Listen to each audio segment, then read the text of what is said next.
식물의 가장 큰 특징 광합성 시작하겠습니다. 광합성을 가장 간단하게 나타내는 식은 요거예요. 여기에는 많은 것들이 생략돼 있어요. 그래서 요것만 기억하시면 이해를 하는데 약간 어려울 수는 있습니다만, 자, 요 수식은 우리가 생명을 유지하는 가장 기본적인 그 공식이 되겠습니다. 그래서 여러분 요걸 아셔야 됩니다.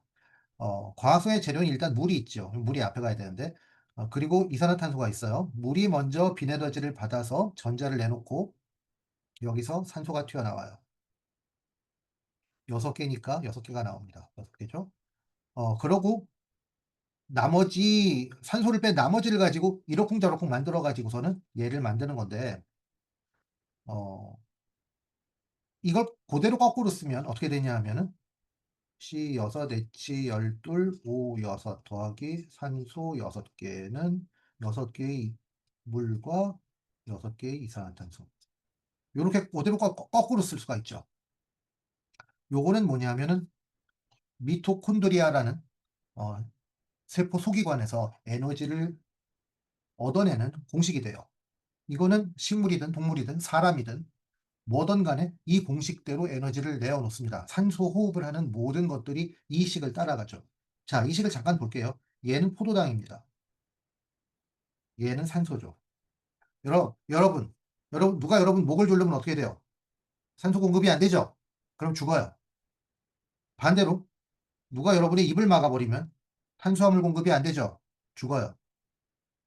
산소가 안 들어가서 죽는 거하고 탄수화물이 안 들어가서 죽는 거하고는 동일한 루트를 탄다는 겁니다.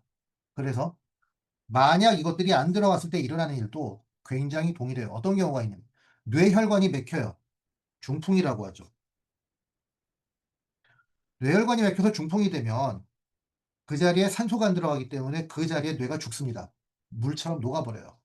리커패션 네크로시스라는 말을 쓰는데, 그런데 어떤 사람들, 나같이 당뇨가 있는 사람이 당뇨약을 시게 먹고 밥을 안 먹었어. 그럼 어떻게 돼? 저혈당이 되지. 저혈당이 된단 말이야. 저혈당이 됐을 때 뇌에 나타나는 증상은 마치 중풍 때 나타나는 증상하고 같아요. 여러분 중에 당뇨가 있으신 분은 당뇨약을 먹을 때 굉장히 식사를 꾸준히 거르지 말고 하셔야 되는 이유가 이겁니다.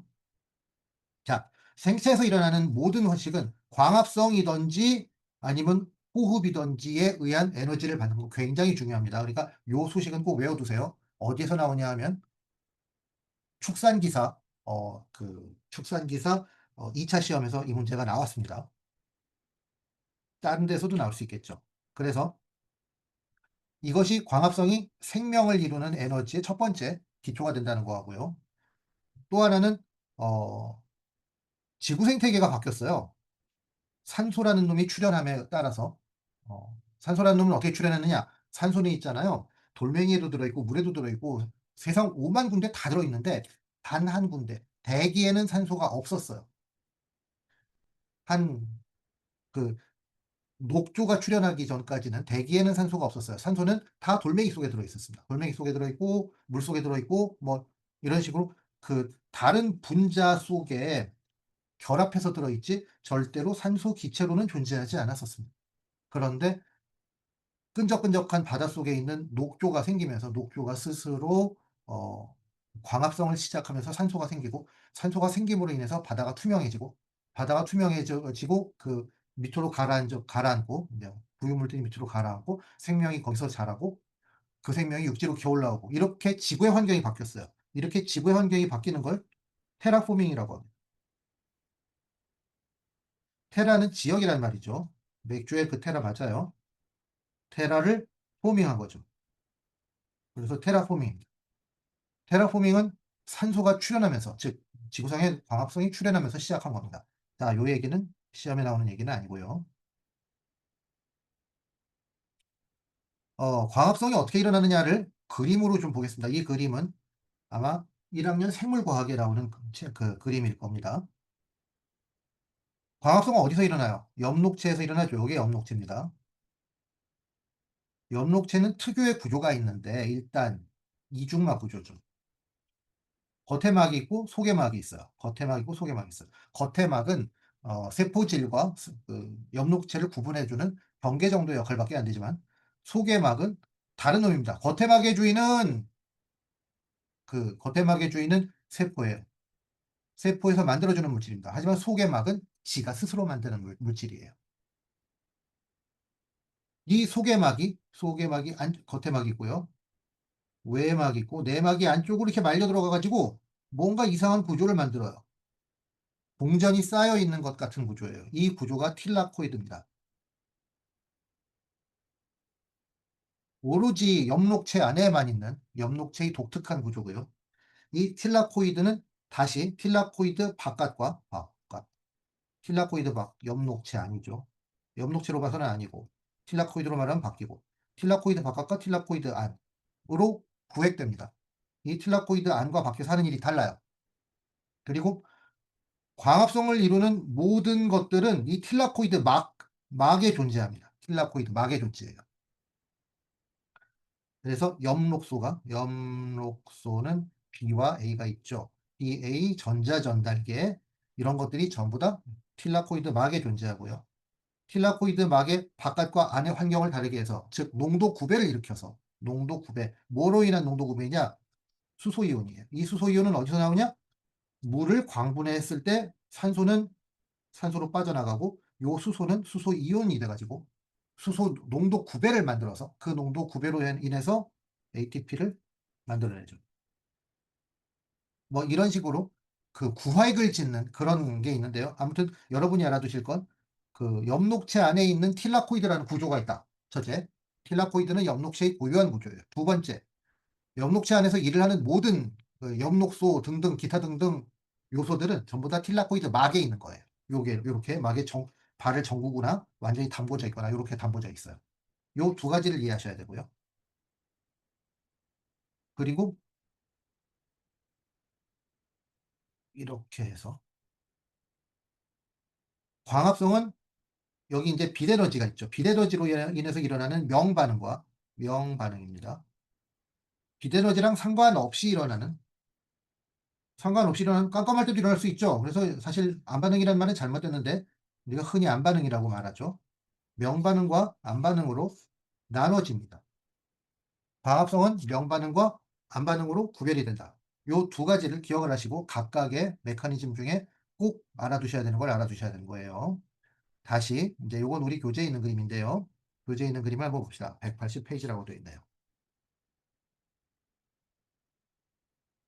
요 그림이 광합성에 대해서 일반적으로 여러분이 알아두셔야 되는 모든 걸 다 담고 있어요. 자, 이렇게 나눠서 이쪽은 명반응이고 이쪽은 안반응이네요. 명반응을 말하는 말, 뭐 힐 반응이라든지 이런 이명, 다른 이름이 있으면 다른 이름을 꼭 알아두라고 하셨죠? 예, 알아두라고 제가 말씀드렸어요. 안반응의 다른 이름은 뭐였죠? 어, 아유, 얼른 기억이 안 나네. 안반응의 다른 이름은 켈빈 회로입니다. 또는 PGA 회로라고 하죠. PGA 아닌데. PCA. PCR. 죄송합니다. PCR 회로. 이런 말들이 시험에 나옵니다. 켈빈 회로, 그러니까 안반응 이렇게 말하지 않고 PCR 회론 또는 다음 중 안반응을 뜻하는 말은 PCR. 요런 말은 좀 요런 식 문제는 안 날 것 같긴 한데 아무튼 난 적이 있어요. 이런 이명을 잘 알아두셔야 돼요.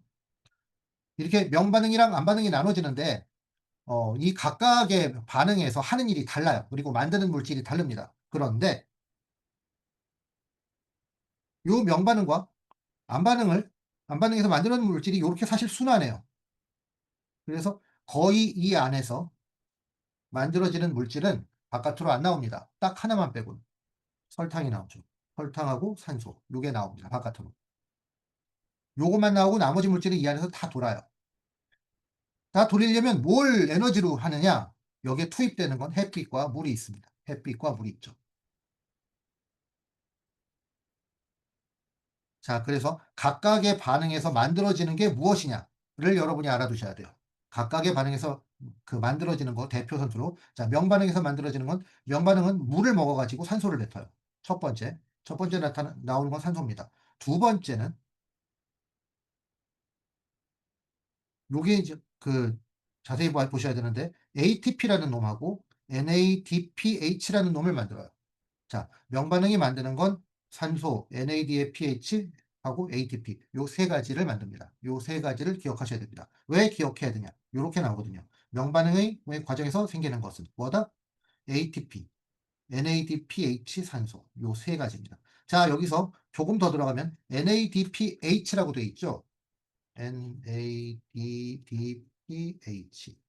요거는 H가 붙은 겁니다.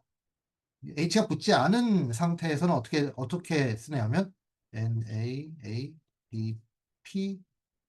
요렇게 씁니다. 그러니까 여기에다가 수소가 붙어서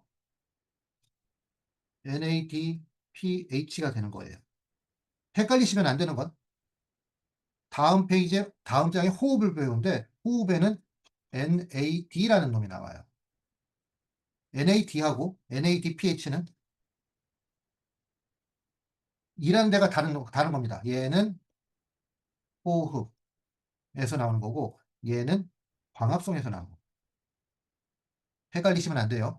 하는 일은 비슷합니다. 수소를 붙였다 띄었다 해가지고서는 자기 자신을 산화시켰다 환원시켰다 하면서 에너지를 전달하는 역할을 하는 거예요. 하지만 광합성에서 나오는 건 NADPH라는 걸 꼭 기억하십시오.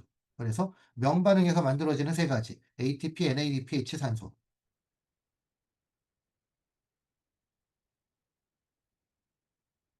자, 이제 명반응을 보겠습니다.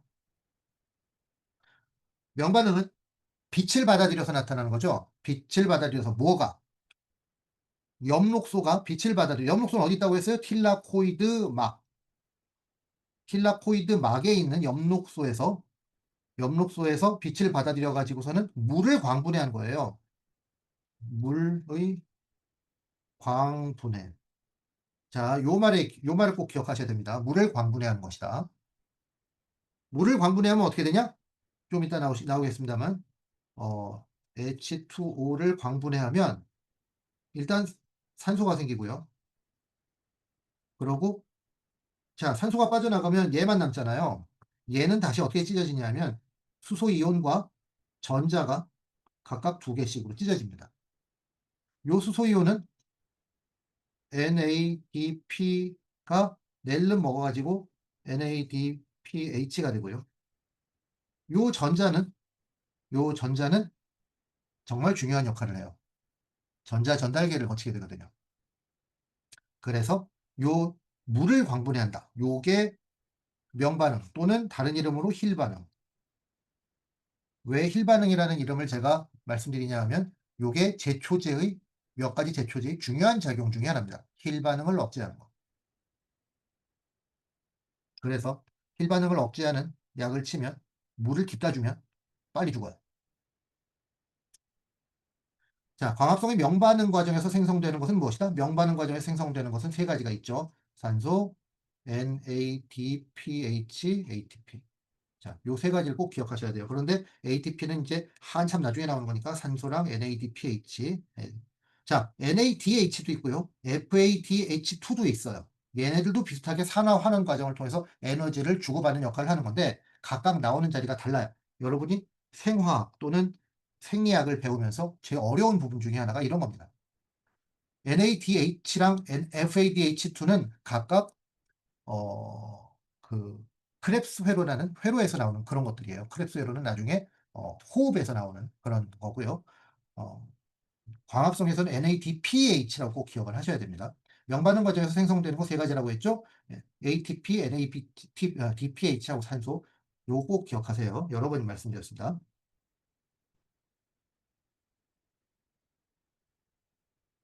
명반응을 이제 요소별로 이제 박박 찍어서 보겠습니다.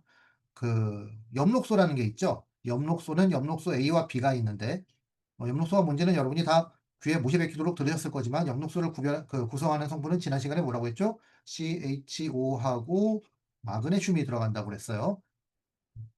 포르피린 골이라는 담배 화학 골이랑 어떤 꼬리가 소수성 꼬리가 있는데요. 요 안에 마그네슘이 이렇게 들어있는 그런 구조로 되어 있습니다. 말하자면 뭐 쉽게 말하자면 후라이팬이라고 생각하시면 돼요. 후라이팬. 후라이팬 가운데 마그네슘이 그 밑에 바닥을 이루고 이 소수성 뿌리는 사실 뭐 손잡이가 아니고요. 인지질 이중막에 엽록소가 고정되는 요렇게 고정되는 그런 고정 뿔이에요. 저는 뭐 앵카죠, 앵카. 그런데 뭐 여러분이 이런 구조까지 꼭 아셔야 되는 건 아닌데 뭐 요렇게 생겼어요. 그리고 보조 색소로 여기가 중요합니다. 카로티노이드계가 있는데요. 얘네는 무슨 일을 하느냐 하면 여기서 냄비가 과열해요, 과열. 빛을 받다가 빛 에너지로 인해서 어 그 냄비가 뜨겁게 과열하면 이 동네가 다 타잖아요. 이런 에너지를 적절하게 빼주는 역할을 해요. 주위가 타지 않게. 뭘로 타냐? 사실은 이제 열로 타는 게 아니고 여기서 그 독성 산소 물질 옥시젠 프리 라디칼이라고 해서 어 그 반응성이 심한 그 산소 화합물이 생깁니다. 이 산소 화합물이 주위를 막 죽여버릴 수가 있거든요. 이런 산소 화합물을 적당히 빼줘요. 그래서 뭐라고 하느냐? 항산화 물질이라고. 항산화 물질 카로티노이드 색소가 이런 역할을 하는 겁니다. 그래서 엽록체에서 카로티노이드 색소의 역할은 뭐냐 하면 엽록소의 광산화 방지 이렇게 되는 거예요.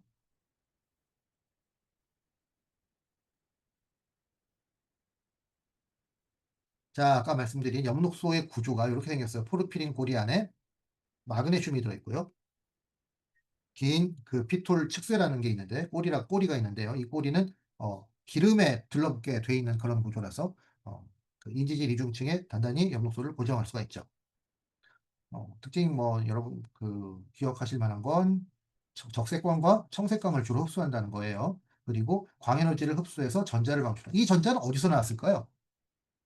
아까 제가 물의 광분해를 말씀드렸죠. H2O를 광분해하면 산소 한 놈이 튀어나가고 수소이온 두 개가 생기고 전자가 두 개가 나온다. 이 전자, 요게 물을 광분해서 만들어진 전자를 방출하는 거예요. 어디로? 전자 전달기를 통해서 뭐 아주 머나먼 곳으로 보내죠.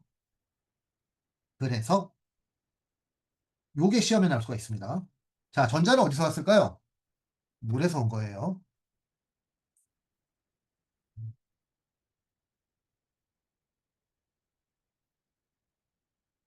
그리고 엽록소는 청색광하고 적색광을 주로 흡수한다. 그럼 그 사이에는 빛의 삼원색이 있죠. 빨강, 파랑하고 녹색이에요. 빛의 삼원색은 빨강, 파랑과 녹색으로 이루어져 있습니다. 색의 삼원색은 빨강, 파랑, 노랑이지만 녹색은 식물이 안 먹어요 하고 퇴에 뱉어요. 그러니까 식물에서 나오는 빛은 녹색빛만 나와서 우리 눈에는 식물이 녹색으로 보이는 거예요. 사실 녹색은 좋은 게 아니라 나쁜 색이었네요. 뭐 그랬든 아니건 간에 광합성의 가장 효과가 큰 가시광선은 청색광입니다. 청색광이 더 세죠. 그 다음에 적색광이네요. 자, 청색광 없으니까 여기 답은 적색광. 식물의 잎이 녹색으로 보이는 이유는 녹색을 반사하기 때문이다. 요거 헷갈리겠네요. 엽록소가 녹색광을 흡수하면 안 나오지. 안 나와. 녹색광은 전부 다 반사합니다.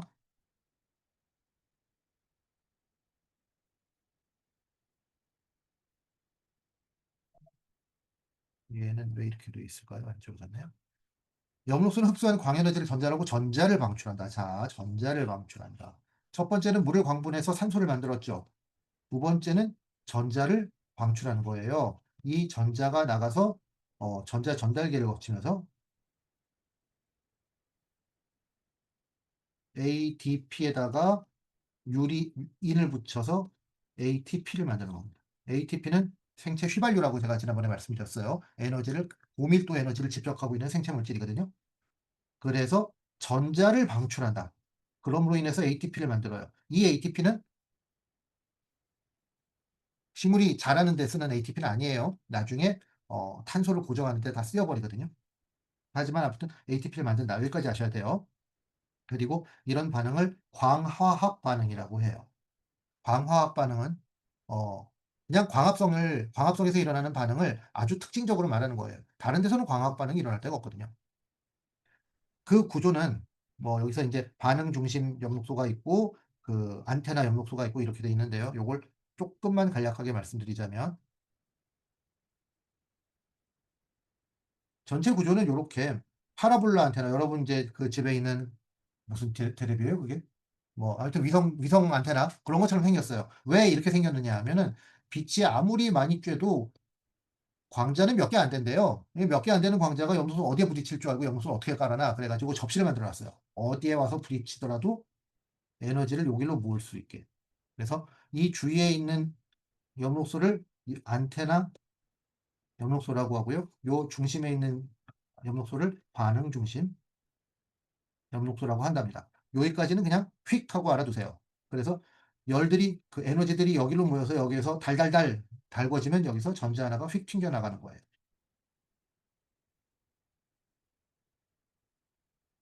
이 역시 냄비하고 똑같이 생각하시면 됩니다.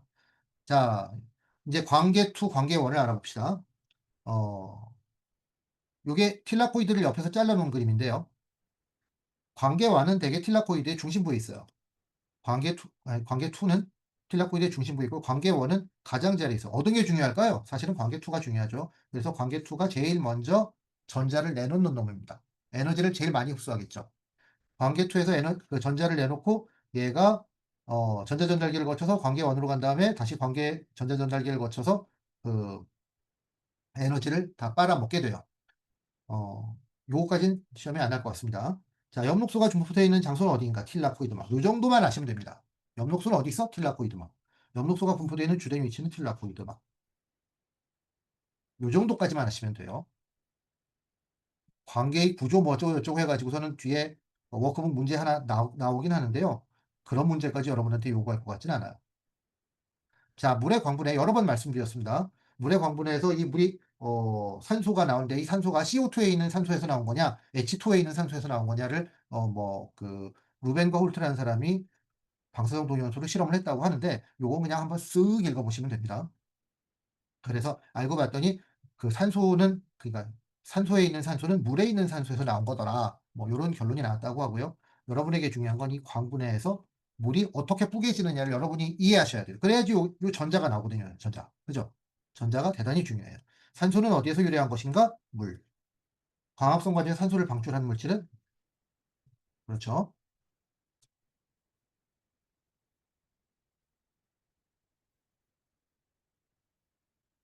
자, 요걸 다시 한번 봅시다.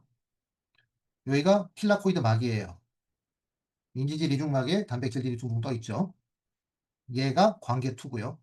관계2에서 빛을 받아가지고 요 빛은 요게 P680이라고 돼 있잖아요.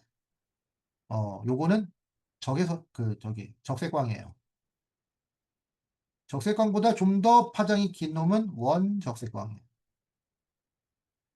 뭐 요거까지 여러분한테 물어볼 것 같진 않은데 아무튼 그래요. 그래서 이름표에다가 그냥 숫자를 붙여버렸습니다. 자, 이 그 관계2에 있는 엽록소가 빛을 받아가지고 이제 물이 광분해됐죠. 물이 광분해됐어요. 그래서 전자가 남았다 그랬잖아요. 이 전자는 자 그림이 요렇게 그려져 있어요. 요렇게 그려져 있어요. 이게 이렇게 돌면서 에너지가 높은 에너지가 낮은 에너지가 된다는 뜻이에요. 요거는 아주 그 물리화학적 물리화학에서 아주 그냥 이렇게 그리는 게 일반적인 겁니다. 에너지가 높은 데서 낮은 데로 요렇게 그립니다. 왜 이렇게 가면서 에너지를 내놓으면 이 에너지를 가지고 뭔 짓을 해요? 뭔 짓을 하느냐? 어, 수소이온을 한쪽으로 계속 퍼날라. 수소이온을. 수소이온을 이렇게 퍼날라요. 여기서 한번 그러고. 그랬던 전자를 다음 관계가 받아가지고 다시 빛 에너지를 받아서 또 빛 에너지가 이렇게 올라갈 거 아니에요. 빛 에너지를 받아서 달달달 볶였으면. 그러면 이렇게 높은 에너지가 다시 낮은 에너지가 되는 그런 과정에서 또 뭔가를 해요. 뭔가를 해가지고 여기에 있는 수소이온을 많이 수소이온 농도를 올려놓으면 이 올라간 수소이온이 농도 9배에 의해서 바깥쪽으로 우르르 나가면서 펌프를 돌려요. 이 펌프가 ATP 펌프입니다. ATP 합성 효소를 돌려요. 맷돌처럼 생겼어요. 그래서 ATP를 만든다. ATP를 만드는 건 그럼 뭐야? 전자전달계죠. 이 전자는 어디서 나왔어? 물에서 나왔죠. 요런 과정입니다. 그냥 여러분이 간단하게 기억하실 건 산소에서 산소라네. 물에서 산소와 전자가 방출되고요. 그 전자를 이리저리 돌려가지고서는 ATP를 만든다. 요까지 하시면 됩니다.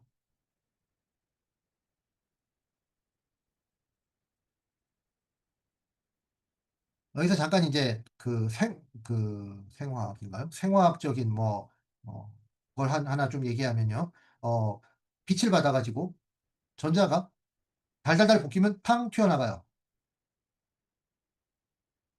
그런데 이렇게 들뜬 전자 요게 인제 요 상태가 기저전자고 안 들뜬 전자죠. 바닥 상태라고 합니다. 이 상태를 들뜬 상태라고 해요. 이 상태의 전자는 에너지를 많이 가지고 있어요.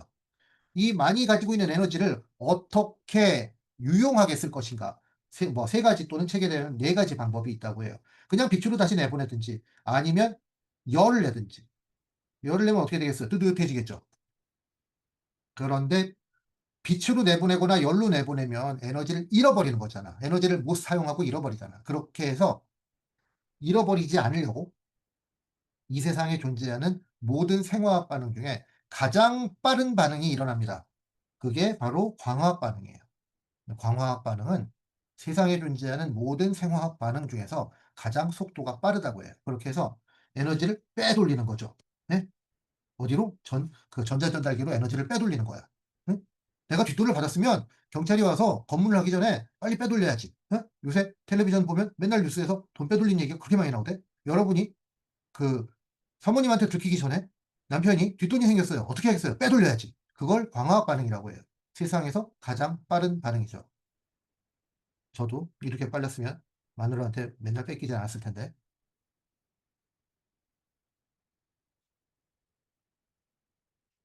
그리고 뭐 에머슨의 광합성 촉진 효과는 청색광과 적색광을 동시에 조사하면 더 많이 이걸 그냥 산술적으로 더한 것보다 더 광합성량이 증가하더란 얘기예요. 뭐 별 얘기 아닙니다.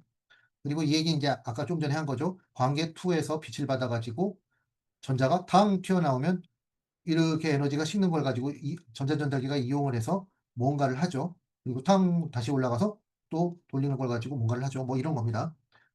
엽록소의 특징이 아닌 것은 엽록소는 적색광과 청색광을 주로 흡수한다. 맞지요. 엽록소는 단백질과 복합체를 형성하고 광에너지를 흡수 전달한다. 맞지요. 엽록소는 주된 광합성 색소이다. 뭐 맞지요. 안테나 엽록소는 광에너지를 흡수하여 전자를 반응 중심으로 전달한다. 전자를 반응 중심으로 전달하는 게 아니고요. 에너지를 반응 중심으로 전달하는 겁니다. 요거 주의하셔야 됩니다. 전자는 반응 중심에서만 튀어나오는 겁니다.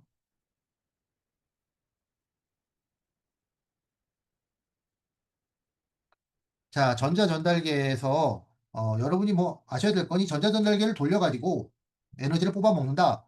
뭐 요 정도만 기억하셔도 아주 훌륭해요. 자, 처음에 관계2에서 먼저 전자가 튀어나왔죠. 전자전달기가 한 번 있고 다시 관계1으로 간 다음에 전자전달기가 또 한 번 있어요. 요 정도만 기억하시면 되는데 그런데 1차 전자 수용체가 페오피틴이다. 이걸 외울 수 있을지 잘 모르겠는데요. 워크북 문제 하나 나왔습니다. 그리고 여러분 사실 요것만 아시면 돼요. 전자 전달계를 통해서 망 내의 양성자는 뭐예요? 수소 이온이에요. 수소 이온은 양자가 하나 있고 전자가 하나밖에 없잖아요. 그런데 전자를 하나 싹 없애니까 수소 이온은 사실 양성자 하나로만 구성됩니다. 양성자라는 건 수소 이온을 말하는 거예요. 망 내의 양성자 농도 기울기를 형성해서 ATP와 NADPH를 형성한다. 여러분은 요것만 기억하시면 되겠습니다. 식물에서 일어나는 광인산화의 원동력은 광인산화는 뭐예요? 인산이 어디서 나오지? ATP를 만드는 걸 광인산화라고 합니다. 이 광인산화의 원동력은 수소이온 농도 9배다. 이 수소이온 농도를 가지고 펌프를 돌린다. 맷돌처럼 생겼다고 그랬죠. 이 맷돌 좀 이따 보여드리겠습니다.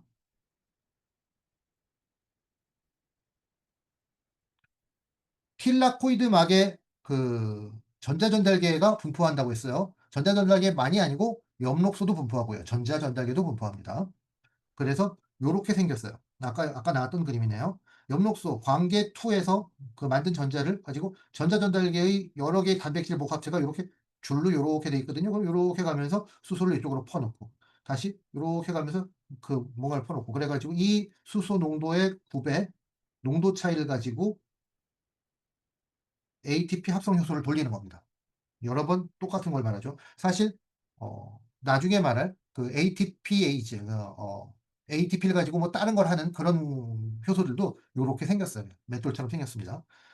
광합성이 명반응에서 전자전달의 결과를 잘못 설명하고 전자전달의 결과 두 가지가 만들어지죠. ATP가 생성되고 NADPH가 생성됩니다. 요거 두 개 맞고요.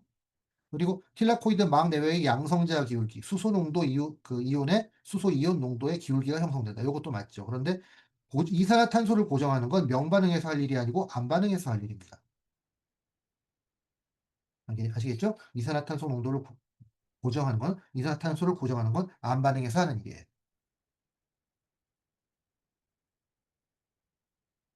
자, 이제 이게 이제 맷돌입니다. 그냥 맷돌처럼 생겼어요. 그런데 이 맷돌이 수소 이온 농도 9배에 의해서 수동적으로 돌아가면서 ATP를 만드느냐, 아니면 ATP를 붙여 가지고서는 얘를 억지로 돌리느냐, 요 차이만 있습니다. 얘는 이쪽에 있는 건 광합성을 할 때 쓰는 거고요. 요쪽에 있는 건 호흡을 할 때 쓰는 거예요. 하지만 구조는 거의 비슷해요. 그러니까 드라이버를 잡고 이쪽에서 돌리냐, 이쪽에서 돌리냐, 이 차이만 있어요.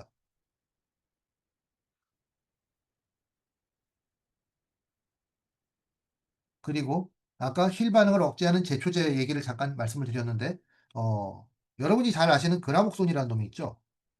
생산 중지됐어요. 여러분이 지금 잘 아시면 안 됩니다. 그런데 이 그라목손이 아주 강력한 그런 제초제인데, 어디를 막느냐 하면 요게 파라코트가 그라목손이거든요. 얘는 NADPH가 NADP가 NADPH로 여기서 수소 이온이 전달되는 걸 막는 겁니다. 요걸 요걸 막으면, 자 보세요. 요거는 엽록소에만 있죠. 엽록체 안에만 있는 반응이죠. 그러니까 그라목손이 이론적으로 동물한테 영향을 안 줄 것 같죠. 그러나 실제로는 요 반응이 똑같이 굉장히 비슷하게 어 미토콘드리아 안에서도 일어나요. 안에서도 NAD에 NADH가 되는 길을 차단할 수가 있어요. 요거는 식물학자들이 생각을 못 했어요. 그러니까 식물학자 눈으로 보기에는 그라목손은 대단히 안전한 제초제입니다. 단 사람이 먹을 줄은 몰랐지. 그래서 그라목손을 먹으면 응급실 매뉴얼에 "그라목손을 먹고 내원한 환자에 대해서 요렇게 말하라고 합니다. 당신은 죽어요." 이렇게 전자전달계를 저해하는 제초제를 만들어서 사용을 합니다. 어쨌건 간에 독성이 있겠죠.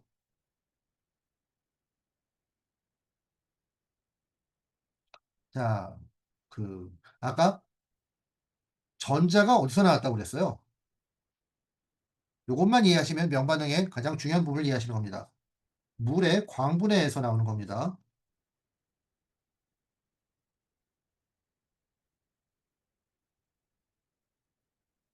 전자는 물에서 나오는 겁니다. 마그네슘에서 나오는 거 아니에요. 나머지 한번 읽어볼게요. 적색광과 청색광 맞지요? 단백질과 복합체 형성되어 있고, 단백질과 복합체 이게 뭐예요? 이건 전자전달계를 말하는 거예요. 전자수용체 1차 전자수용체가 페오피틴이라고 했죠. 광에너지를 흡수 전달한다. 광에너지를 흡수하여 반응 중심으로 전달한다. 반응 중심으로 전달하는 건 뭐냐면 에너지예요. 에너지. 전자가 아니에요. 요 세 가지 문장은 꼭 통째로 외우셔야 됩니다. 그런데 통째로 외우는 것보다 더 좋은 건 이해하는 거예요.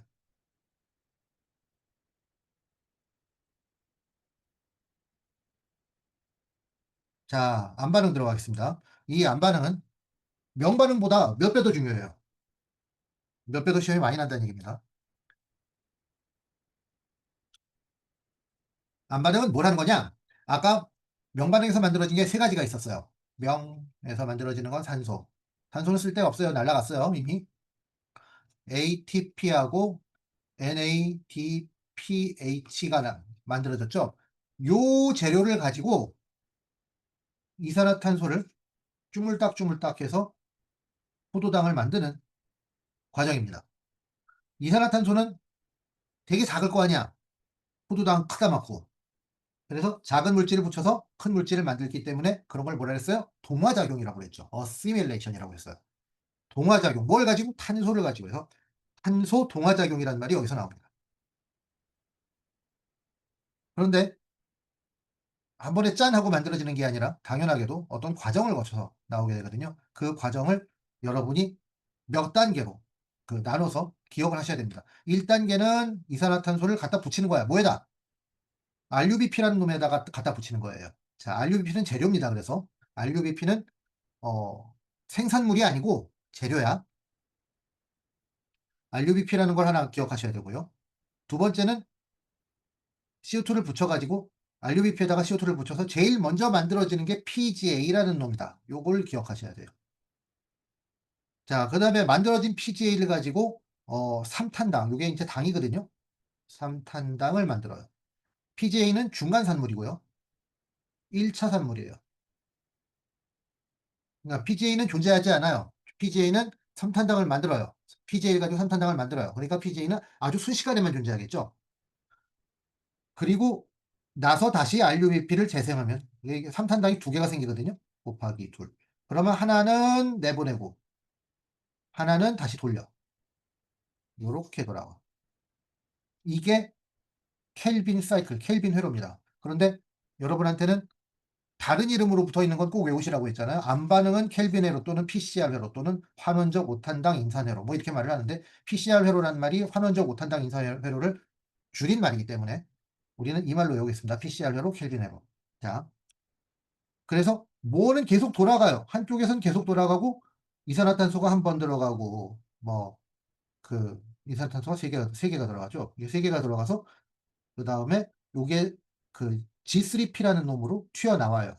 세 개를 뭉쳐서 G3P가 하나 나오고 나머지 G3P 하나는 계속 돌아가 가지고서는 다시 루비스코로 환원돼요.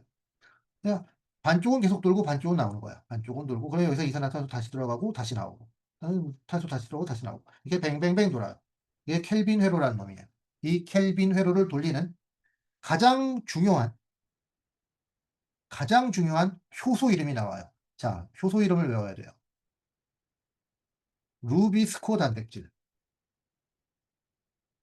여러분이 인제 농학사를 딸 분들이고 농학자가 되실 분들이기 때문에 여러분은 뭐 엽록소나 뭐 이렇게 보실 게 아니고 식물 세포에 가장 함량이 많은 단일 단백질, 단일 효소로는 가장 많은 단백질이 루비스코다라는 걸 외우셔야 돼요. 기억하셔야 돼요.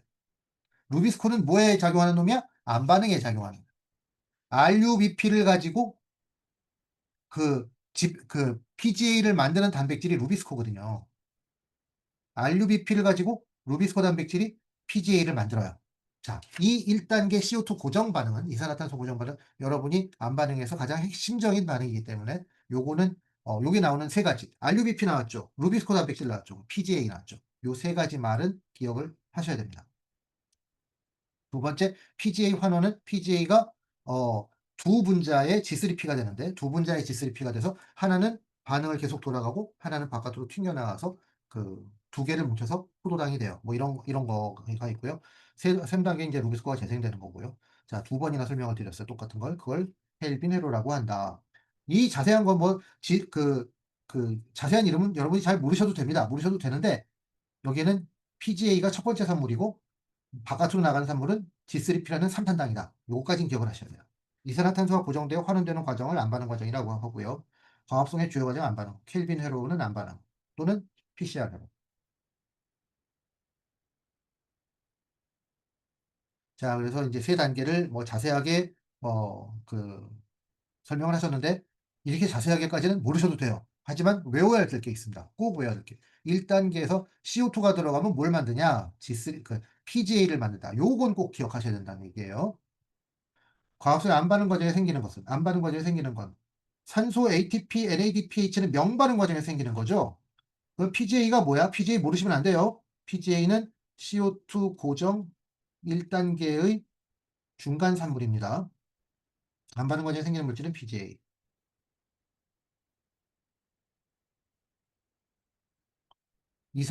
문제가 이렇게 나면 어렵단 말이에요. 왜냐하면 G3P도 생기는 게 맞거든요. 하지만 이산화탄소 고정 후 결과물. 요 말을 꼭 기억하셔야 돼요. 제 생각엔 이거 OX 퀴즈로 낼 거예요. 그 암반응에서 이산화탄소 고정 후 결과물은 PGA다. G3P다. 요렇게 날 거예요. 그 말이 틀린 게 아니에요. 자, 한번 써 볼게요. CO2 고정 후 결과물은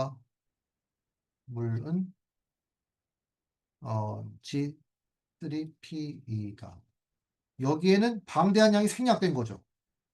제 생각엔 이건 틀렸다고 해야 될 것 같아요. 왜냐하면 선생님이 원하시는 답은 PGA니까. 그래서 요 문제는 문제 자체를 외우도록 합시다.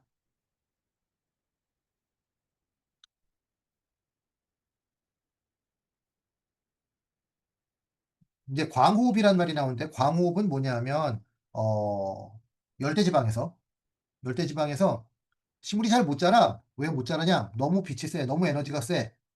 그러면 너무 더우면 너무 더우면 아까 말한 이 루비스코 단백질이라는 놈은 반응을 이쪽으로도 보내고 이쪽으로도 보내요.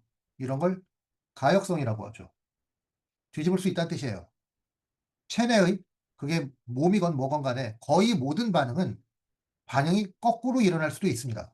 그런데 아주 몇 개의 반응만 일방향으로 일어나요. 그래서 생화학을 좀 어렵게 공부하시는 수준 높은 데서는 이 일방향 반응에 대해서 꼭 알아둬야 되는데 뭐 우리는 그 정도는 아니니까 루비스코 단백질은 얘를 산화시킬 수도 환원시킬 수도 있다는 생각을 해야 됩니다. 왜냐하면 우리는 광호흡은 이해해야 되니까.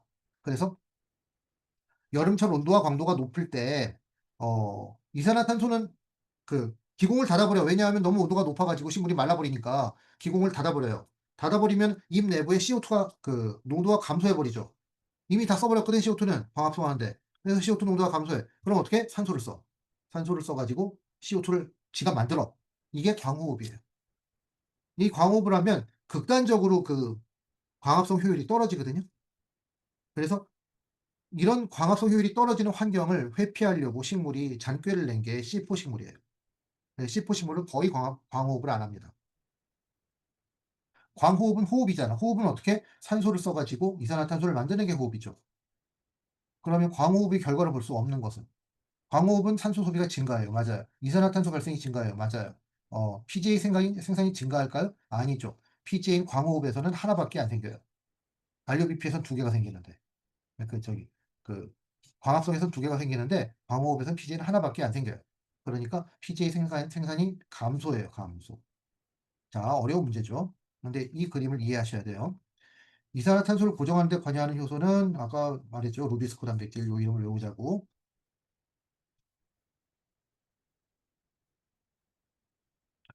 자, 이제 C4식물과 캠식물에 대해서 알아보겠습니다. C4식물은 뭐냐면 이제 뭐 굉장히 여러분이 이제 잘 외우시려면 옥수수거나 잡초예요, 잡초. 밭에 있는 잡초의 우리나라 10대 잡초 중에 9개가 C4식물입니다. C4식물은 대단히 낮은 이산화탄소 농도에서도 잘 자라고 아무리 더워도 광호흡이 안 일어나요. 그러니까 무지하게 잘 자라죠. 효율이 굉장히 좋아요. 그래서 작물이 잡초를 이길 수가 없어요. 이 C4식물은 어, 이산화탄소 농도가 아까 광호흡이 일어나는 조건을 한번 다시 볼게요. 광호흡이 일어나는 조건은 어떻게 되냐면 무지하게 더울 때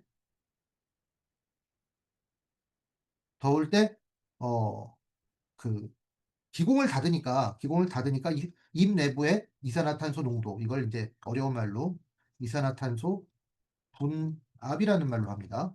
분압이라는 말을 여러분이 기억하셔야 되는 게 시험에 요 단어가 나요. 그러니까 분압이라는 말을 기억하셔야 되는데 이건 이제 돌턴의 부분압 법칙이라는 게 있어요. 전체 압력은 모든 부분압의 총합과 같다. 이런 뜻이에요. 당연한 얘기인데, 공기 중에는, 공기 중에는 질소가 79%가 있고, 산소가 21%가 있고, 아르곤이 1%가 있고, 뭐 이렇게 돼 있잖아요. 이거 더하기, 이거 더하기, 이거 더하기, 이거 더하기, 다 전체가 공기를 형성한다. 이렇게 되는 거예요. 그러니까 지금 대기압 1기압에는 0.79의 질소 부분압이 있고 산소는 0.21%가 있고 이렇게 모든 공기 성분이 부분압의 합으로 구성되어 있거든요. 그냥 산술적으로 그냥 더한다고 생각하시면 돼요. 이게 부분압입니다. 그럼 이산화탄소의 부분압은 뭐냐? 이산화탄소가 얼마 있어요? 300 ppm 있잖아요. 그러니까 0.03%가 있는 만큼만 이산화탄소의 압력이 존재하는 거예요. 그런데 그게 왜 중요하냐? 모든 생체는 부분압의 영향을 받아서 작동을 해요. 그러니까 잎에 녹아있는 엽육세포 안에 녹아있는 이산화탄소의 농도가 적다는 건 이산화탄소 농도의 부분압이 낮다는 얘기입니다. 이 부분압이 낮아지면, 즉 이산화탄소 함량이 낮아지면 광합성이 작동을 안 해. 왜냐하면 재료는 이산화탄소잖아. 작동을 안 하니까 광합성 효율이 극단적으로 떨어져요. 그걸 막기 위해서 C4식물은 어떻게 하냐면 잎세포 안에다가 이산화탄소를 꽉 쟁여 놓는 거야 그냥 평소에. 요게 C4식물입니다. C4식물은 이 그 유관속초세포라는 어떤 특수한 세포에다가 이산화탄소를 말산이라는 산의 형태로 그냥 꽉 쟁여 놔요. 유관속초세포는 어디냐면 요게 인제 그 관다발이잖아요. 잎에 있는 관다발이에요. 이 관다발 옆에 세포가 빽빽하게 요렇게 둘러싸고 있어요. 요걸 유관속초세포라고 합니다.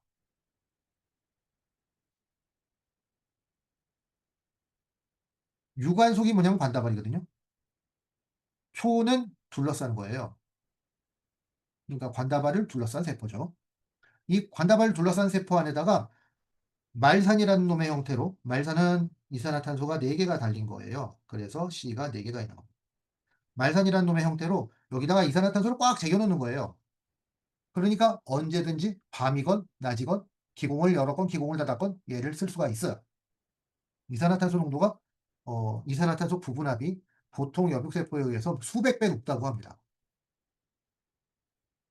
그래서 C4생 그 식물은 이산화탄소가 아주 낮을 때도 광합성을 잘할 수가 있고 이산화탄소가 낮은 상태에서 광합성을 하는 건 이산화탄소 보상점이 낮다. 이렇게 표현을 해요. 이산화탄소 보상점이 낮을 때도 광합성을 잘할 수가 있어요. 그리고 아주 빛이 세도 광합성을 잘해요. 그건 뭐래요?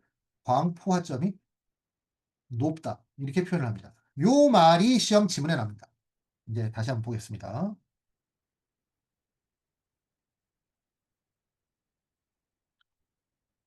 자, C4식물이라는 건 이제 역사적 연원을 좀 조금 기억하셔야 돼요. 왜냐하면 요 이름이 나오거든요. 오스트랄리아의 해치와 슬랙이라는 사람들이 실험으로 확인해서 해치 슬랙 회로라고도 부른다. 자, 딱 한 번 시험에 나져있습니다. 그리고 이제 이런 그 옥살 아세트산 말산 어쩌고 저쩌고 요거는 기억 안 하셔도 되고요. 그냥 말산이 C 4 개짜리 그냥 탄소가 4개 달린 그런 그 유기산이기 때문에 C4라고 하는 거예요. C4 식물에는 어떤 게 있냐? 사탕수수, 옥수수, 수소. 자, 수수 시리즈는 다 있네요. 일박 국화과 비료가 식물. 뭐예요? 잡초죠. 유관속초 세포가 발달했다는 거 기억하시고요. 그 기공을 닫아도 광호흡이 없거나 광호흡량이 대단히 낮고요. 광합성이 효율적으로 일어나고요. 광포화점은 높고 이산화탄소 포화점은 낮다. 이산화탄소가 조금만 있어도 광합성을 효율적으로 한다는 얘기예요. 자, C4 식물의 특징은 뭐가 유관속초 세포에서 영독체가 들어있다. 맞지요? 광합성 효율이 상대적으로 높지요. 광포화점이 상대적으로 높고요. 광호흡을 하지 않거나 대단히 낮다. 맞지요? C4 식물의 특징을 가장 잘 나타내는 것은 뭐죠? 광포화점이 매우 높지요. 광호흡량이 극히 낮다. 이게 맞겠네요. 밤에는 기공을 닫는다. 아니죠. 여러 가지로 틀렸어요, 이건. C4 식물의 일반적 특징을 바르게 설명한 것은 주로 열대성 식물이에요. 유관속초 세포가 매우 발달해 있지요. 광호흡을 안 하지요. 광합성 효율이 대단히 높지요. 그래서 광합성 효율을 그래프로 그리면 거의 C4 식물은 이제 사기캐입니다, 사기캐. 이렇게 쓸 수가 없어요. C4 식물의 특징이 아닌 것을 넘어갑시다, 이건. 그래가지고 C4식물은 CO2를 조금 있는 걸 받아들여가지고 말산으로 그냥 세포 안에다가 차곡차곡 쌓는다. 그 세포는 어디냐? 유관속초 세포다. 요것만 기억하시면 됩니다.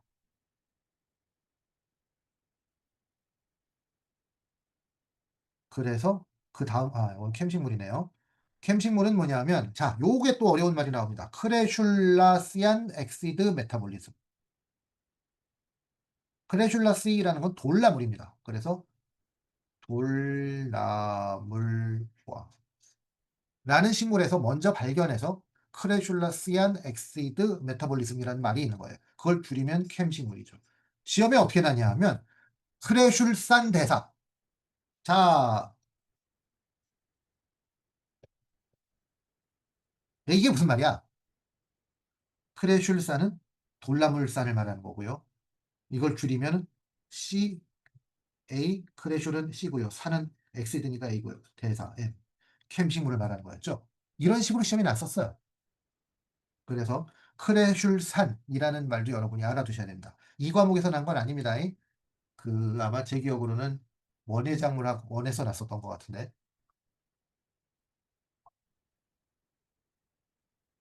캠식물, 크레슐산 대사, 크레슐라 시아넥스드 메타볼리즘. 요거 다 기억하셔야 되겠죠. 자, 돌나물과 꽁의 비름에서 발견했는데 얘는 뭐냐면 선인장이에요, 선인장. 선인장은 어떤 데서 자라요? 물을 주면 죽죠. 물을 되게 조금만 줘야지 살아요. 여러분이 좋아하시는 다육이들. 얘네들은 어 기공을 열면 낮이 너무 건조하니까 물을 뺏겨. 그래서 낮에는 기공을 닫아요. 낮에는 기공을 닫았다가 낮에는 기공을 닫아. 낮에는 기공을 닫으니까 어떻게 돼? 이산화탄소가 안 들어오잖아. 밤에 기공을 열어 가지고 이산화탄소를 빨아들여요. 빨아들여서 얘네들을 아까처럼 말산으로 만들어서 에코에다 저장해 놨다가 낮에는 햇빛이 있잖아요. 햇빛을 가지고 얘네들을 가지고 어 명반응을 해서 만든 ATP랑 NADPH를 가지고 여기 저장되어 있는 말산을 끄집어내서 암반응을 돌리는 거예요. 그래서 암반응이 엽육세포랑 유관속초세포로 지역적으로 나뉘면 C4식물이고 낮과 밤으로 나뉘면 캠식물이 돼요. 캠식물의 광합성 특징은 밤에 기공을 열고죠. 밤에 기공을 열고 광이 있으려면은 낮에 해야 되잖아요. 이 말은 안 맞아요. 그러니까 낮에 기공을 닫고 광합성을 한다. 이 말이 맞습니다. 이거 헷갈립니다. 밤에는 빛이 없잖아. 광합성이 안 돼. 그런데 낮에는 저장돼 있는 CO2를 끄집어내 가지고 기공은 닫고 광합성을 돌리는 겁니다. 선인장류 식물은 캠식물이죠.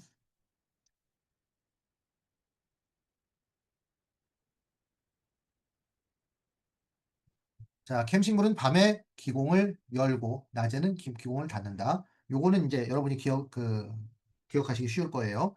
다음 중에서 광합성과 관련이 없는 회로는 자, 켈빈 회로는 암반응이죠. C4 회로는 해치슬렉 회로죠. 캠 회로는 뭐예요? 크레슐산 대사네요. 크랩스 회로는 호흡입니다. 캠식물의 일반적인 특성을 바르게 설명한 것은 기공을 낮에는 닫고 밤에 연다. 요게 맞겠네요. 기공이 자꾸 아니죠. 주로 밤에 광합성을 한다. 밤에 광합성을 하는 식물은 없어요. 유관 속초 세포가 잘 발달한다. 요거는 C4식물의 특징이네요. 캠식물이 기공폐쇄 특징을 가장 잘 나타내는 것은 낮에 닫고 밤에 연다. 왜냐? 낮이 너무 건조하니까 낮에는 기공을 열면 물이 다 날아가 버려가지고 살 수가 없어요. 캠식물이 일반적인 특성을 잘 설명한 것은 낮에는 기공을 닫고 밤에 기공을 연다. 이렇게 되는 거죠.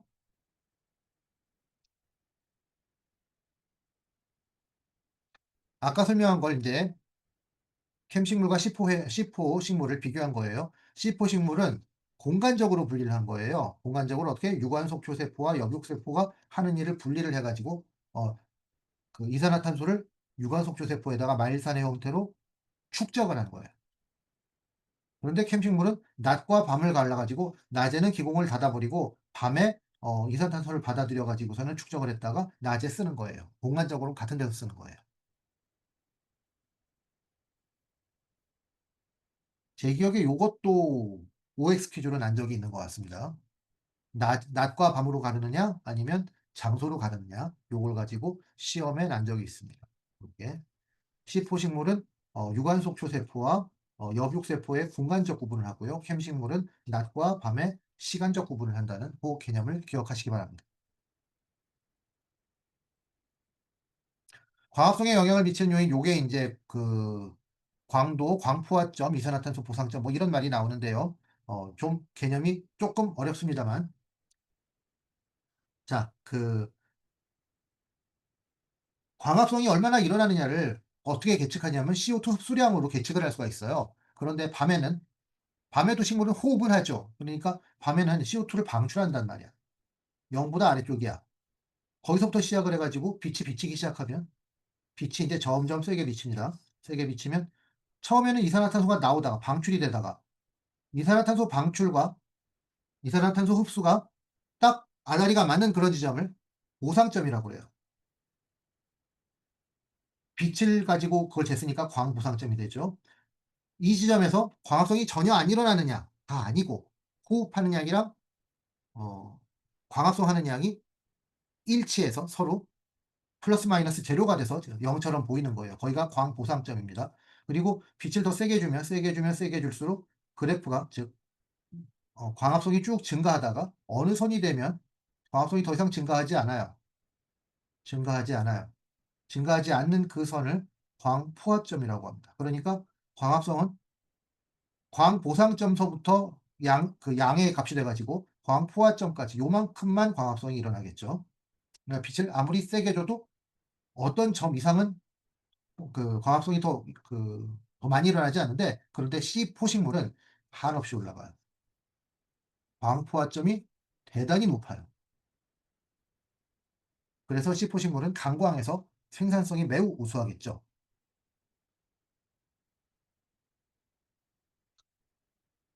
자, 강도와 갑선을 보면 여기 이제 옥수수가 나오네요. 옥수수는 광이 아무리 세져도 한없이 올라가요. 그죠? 그리고 광포화점이 매우 매우 매우 낮은 그런 작물도 있습니다. 그런 작물은 아파트 베란다 같은 데서 키우기 좋죠. 아마 제 생각에 부추랑 상추가 그랬던 것 같아요. 그리고 같은 한 식물에서 이산화탄소가 농도가 높으면 높을수록 같은 광도에서 광합성량이 더 많죠. 그래서 이건 뭘 뜻하느냐 하면 하우스 안에 이산화탄소를 높여주면 같은 광 조건에서도 생산성이 많아진단 말이에요. 그래서 이산화탄소를 여기다 탱크로 틀어주던가 이 안에다가 뭐 불을 펴가지고서는 이산화탄소를 공급하던가 그런 걸 합니다. 이런 탄산식이라고 해요. 나중에 시설 원리에서 배우실 부분이에요.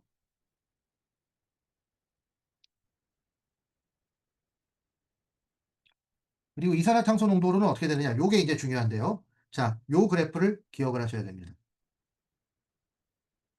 C 포식물 옥수수는 이산화탄소가 낮아도 어 낮은 이산화탄소에서도 광합성을 해요.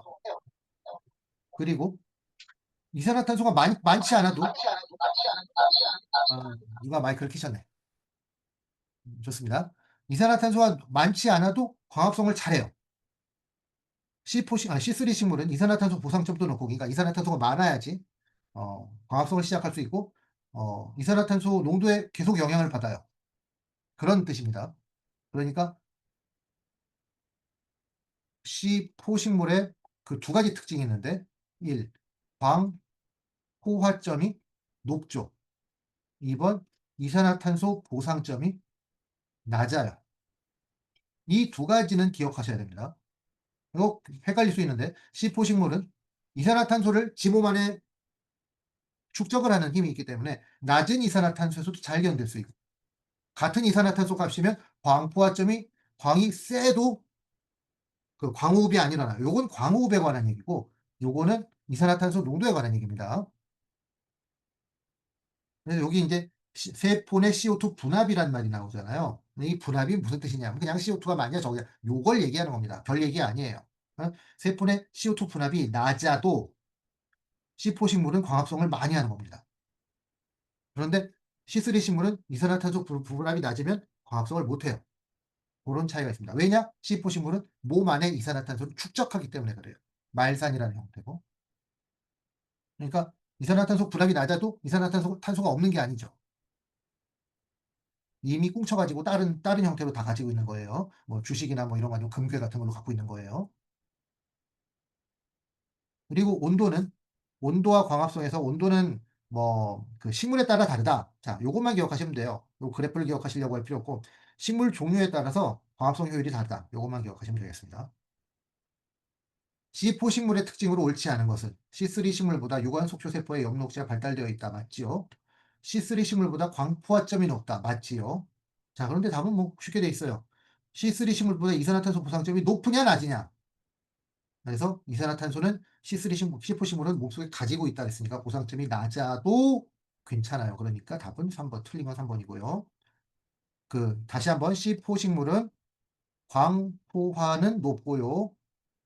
이산화탄소 보상점은 낮은 거예요. 여러 번 강조했습니다. 외적 요인에 C4식물 반응에 대한 틀린 것은 C4식물은 이산화탄소 포화점이 낮다. C4식물은 광포화점이 높다. 맞죠? C4식물은 이산화탄소 보상점이 높다. 아니지요. 낮다. C4식물은 고온에서 상대적으로 광합성이 낮다. 이산화탄소 포화점은 다를 수도 있습니다. 하지만 이산화탄소 보상점은 분명히 C4식물이 낮아요.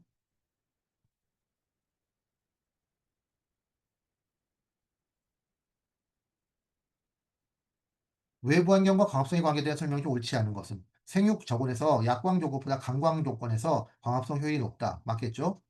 시포식물은 고온에서 이 광합성 효율이 높다. 맞지요? 시포식물은 이산화탄소 보상점이 낮다. 맞지요? 이산화탄소 농도를 계속 높이면 시포식물은 C3 식물보다 광합성 효율이 높아진다. 아닐 수도 있어요. 이거는 달라요가 맞습니다. 달라요.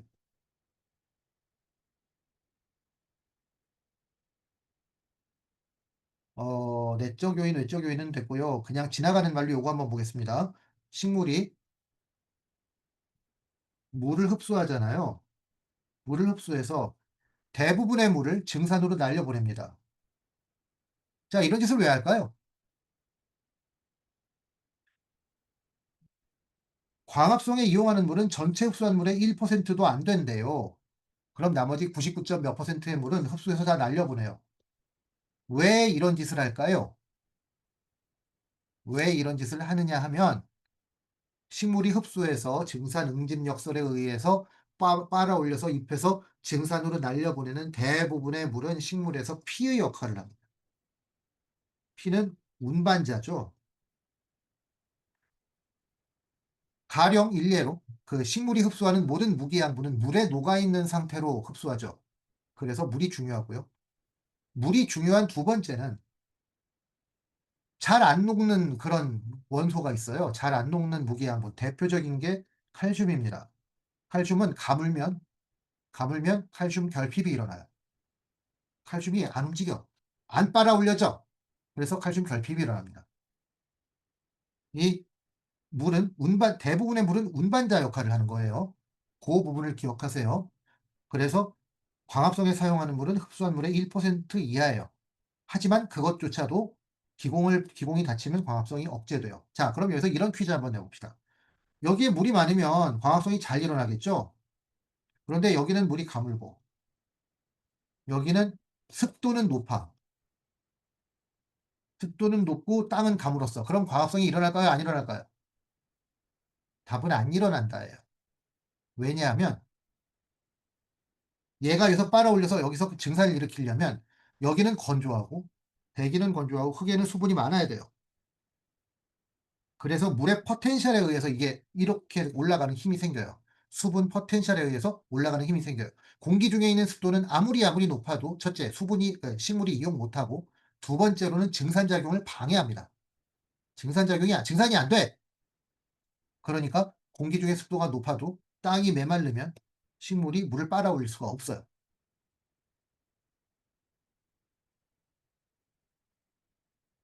자, 다 했고요. 이제 그 워크북 문제를 살짝 보고 끝낼 텐데요. 워크북 문제는 여러분이 그냥 점검하는 식으로만 쓰시고 절대로 문제는 이거랑 똑같은 게 거의 안 날 겁니다. 똑같은 게 나면 여러분이 착한 일을 많이 하셔서 그래요. 엽록체에서 엽록소가 분포되어 있는 곳은 어디? 아이고, 죄송합니다. 엽록체에서 엽록소가 분포하고 있는 곳은 어디냐? 스틸라코 이제 막 여러 번 말씀드렸고요. 광합성의 효과가 가장 큰 가시광선은 뭐다? 적색광과 청색광이라고 그랬어요. 식물의 잎이 녹색으로 보이는 이유는 녹색광을 반사하기 때문인 거죠.